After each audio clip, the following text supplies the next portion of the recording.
Hello and good evening. This is Amanda, your art teacher. And I'm here in my room, and right now I want to explain, demonstrate, teach you one of the most important things about art. So, what is this thing? Okay, atmospheric and aerial perspective. What is it?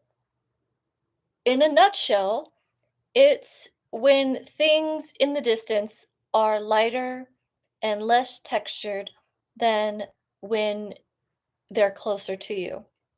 So, how do I use this in my art?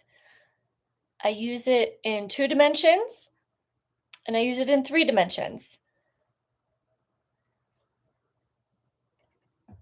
Okay, so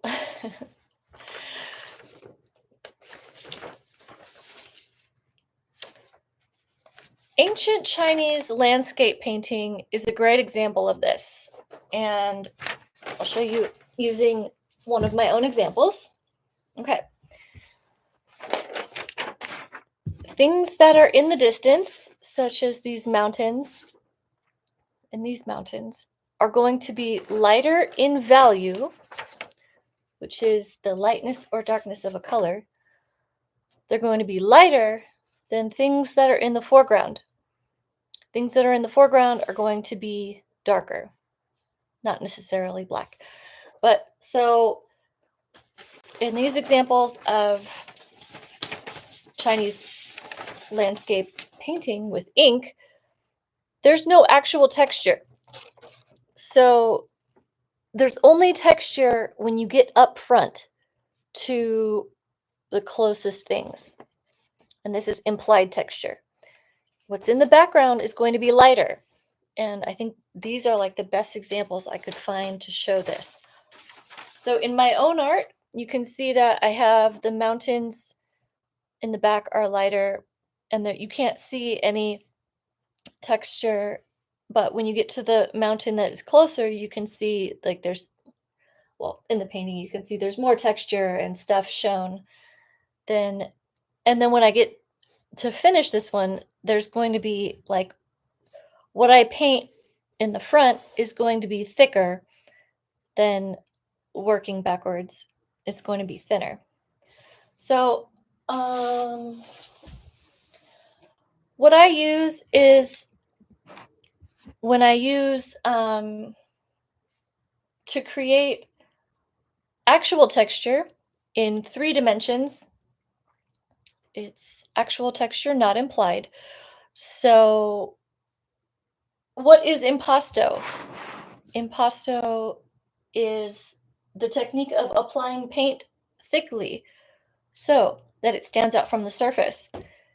So these two paintings, I have used 3-dimensional atmospheric perspective, meaning the what I applied up here, it's thick actual texture. And the whole painting does not have this texture. And here is what's closest to you. So this is where the texture is the thickest.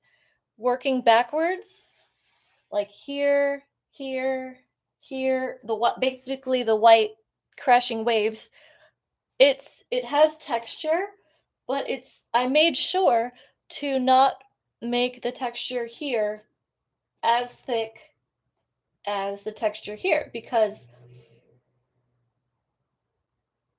that's how I want to create the illusion of depth and distance, is by making sure that whatever is closest has the most details and is actually thicker. And the same thing I did here. So as you can see, the waves here, like I used modeling paste, it's thicker here than right here. There's a little bit of texture here, and then there's texture in the water, but I made sure to make it thinner than what is right here. This is the thickest because it's closest to you. And this is an older painting of mine from like 2018. So back then, I was still in the phase of, I like to use oil paint thinly sometimes. So I knew that to create the atmospheric perspective illusion of depth, I like to paint my skies thinly because air is thin. So for me to create realistic landscapes, I I think of what the natural substance is made out of. Air is thin, so I used my paint pretty thinly here, and it's a little patchy, not gonna lie.